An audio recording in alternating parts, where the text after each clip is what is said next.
Well, hello. Welcome to Classics You Slept Through. Well, thanks for finding us. We are a new podcast where we are going to attempt to take some of the intimidation and mystery out of classic literature. And by classic literature, we mean the books that you were assigned in high school and, let's be honest, you never really read. Maybe now that you're an adult, you think it's too late to read some of these books or understand them. Or maybe you're just trying to impress your grandma while you're sitting around watching Jeopardy. Well, fear not, listeners, because we are here for you. I'm Kyle Davis, and my co-host and resident literature expert is my sister Meredith. Hey, everyone. I am excited you are joining us, and I'm going to tell you a little bit about what we're going to do. So in this episode, we're going to tell you a little bit about us, where we're going with this podcast, and then what you're going to find in your feed in the future. So I'm going to start by introducing myself and telling you who I am and why I am here. So as Kyle said, I'm the resident literature expert. What that means is books and reading have been really important to me throughout my entire life. And not only do I read books and literature for personal enjoyment, but I studied them all throughout my undergrad and graduate career, and it led to my professional career as well. And so I spend all of my time thinking about and reading about books. So where did that begin? Well, for me, and I know for Kyle too, but in a different way, it began with our dad. He read to definitely. Yeah, he read to us every night, separately, because there's a good age gap between us. But he read to us every night, and he reads. I am 74 years old, and she is barely out of her 20s. Thank you. I appreciate that untruth about me. He reads really well. By really well, I mean very animated, excellent at reading Shel Silverstein's Me Who with an Exactly What. And it led to, me just wanting to read on my own. But I didn't know what to read, especially as I got older. So I turned to classics because I couldn't waste my time or didn't want to waste my time on a book that just looked like it might be good from the cover. So I went with, really early on, I went with Hemingway and Poe and Shakespeare and all kinds of stuff. So classics are where it's at for me and where it's always been. These days, I also love really good contemporary lit. A lot of Toni Morrison, some Anthony Doerr. If you haven't read All the Light We Cannot See, that's an excellent one. So really good stuff because that's what I am. I'm a little bit snobby about literature. I prefer really high quality stuff. I don't read junk. Unlike me, where the cover really is all there is to it for me. If it doesn't have a good cover, I'm probably not going to read it. So I am definitely not the literature nerd that my younger sister is. I am the quintessential, I slept through all of these books in high school, if my high school even read them. I did not have a robust English department growing up in high school nor in college. I went to a primarily engineering college, so my literature exposure there consisted of 2 English classes where we wrote argumentative essays, so we weren't really reading classic literature, and a poetry class. So I can recite some Henry V. I can recite some other poems, but other than that, not really classic literature. So I read garbage growing up. I still read garbage. That's kind of what I insist on. I read a lot of pulp novels. My friend of my mother's, when I was in middle school, sent me a giant box of probably nearly every Star Trek book up until, the mid-90s that had been written. And, I devoured those. Went on to continue to buy them and read them. I read G.I. Joe novels when I was in middle school. They exist. They were quite good at the time. I don't know how good they are now. Comic books, read a lot of those growing up. A lot of X-Men, Transformers, G.I. Joe, things like that. So did not do a lot of classics.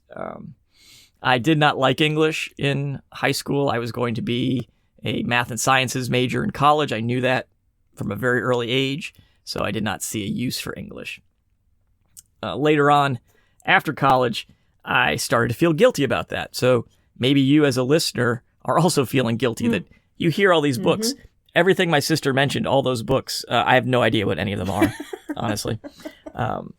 So after college, I did get on a little bit of a classics kick. I started to buy some, the little Penguin classics and trying to fill the gaps in that my public school education did not give me. So that's kind of the impetus for this podcast. We hope that we can take some of the intimidation out of, you getting into some classics if you haven't read those and would like to. And if you already love them, then welcome. You could sit. Then You could sit on my side if you'd like. Reread them, re-enjoy them. Yeah, exactly.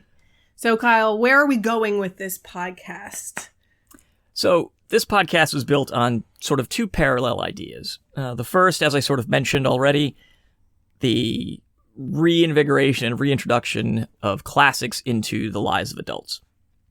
The second thing, because my sister and I had such a reading foundation from our father, reading aloud to us, the two of us also have children. We read to them quite frequently. And, studies, any kind of literary studies show that early childhood literacy has so many positive outcomes into adulthood. Mm-hmm. And we kind of find it sad that adults, as an adult, you don't really get read to. Soon after I got married, I read the Harry Potter series aloud to my wife. And it was a real bonding time. And it was just sort of a nice, sweet thing that we did in the evening. I would read aloud to her. She got to hear the story and just, of course, sit there and do something else with her hands while she's listening to the story. It was... Where are you going with nice. that? So, yeah. This podcast is PG-13, family appropriate, I suppose. But what we're going to do is...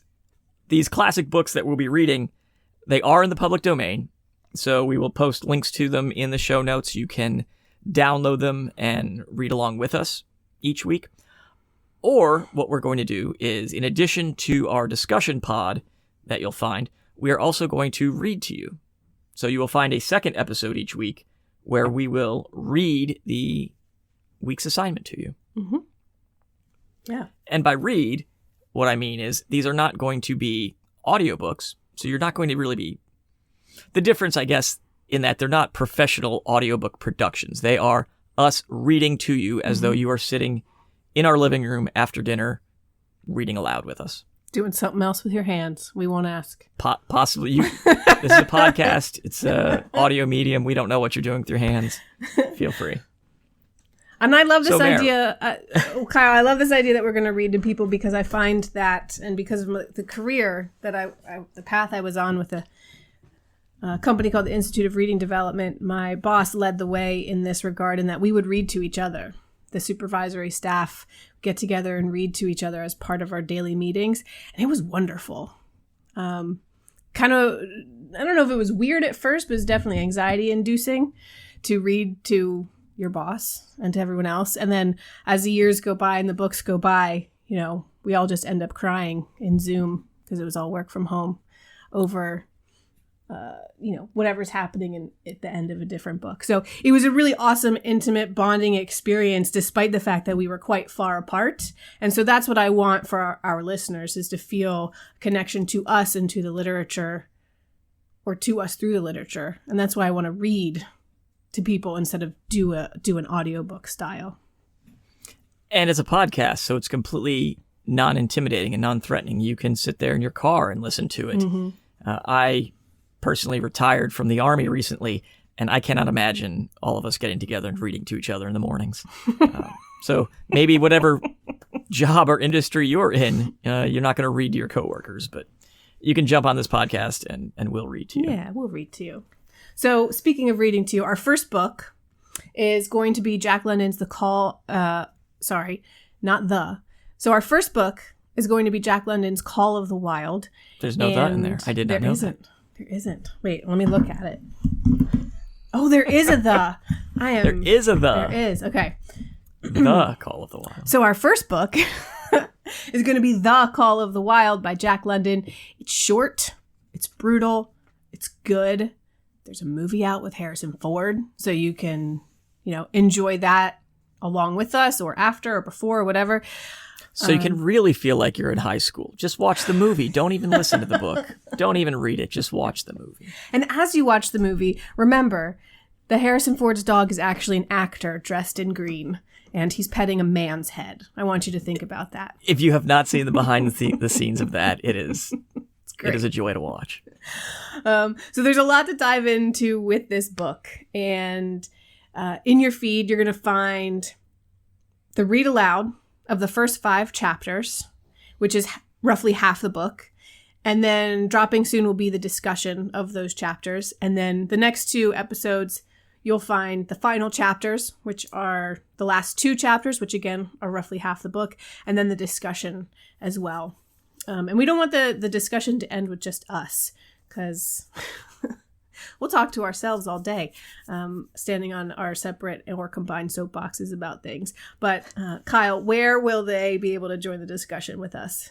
Right. So after you listen to this episode and you've immediately gone out and downloaded the book and are anxiously waiting to hear our reading to you, once you've digested some of it, you can join us over on our Facebook page, which is Classics You Slept Through, CYST. So CYST Pod on Facebook. You can also follow us on Twitter and Instagram at CYST Pod.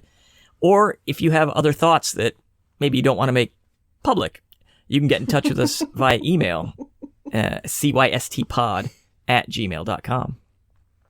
Yeah. And as it evolves, I hope we get into some suggestions of the things that you'd like to read next that are in public domain that you're like, you know what? I never got this book. Will you guys read Frankenstein to us? Or will you read something else? Also that's relatively short to us. And we'll think about it. We'll put it on the list.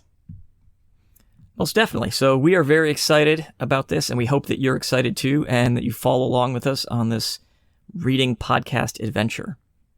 All right, let's get going. All right. This has been Classics You Slept Through.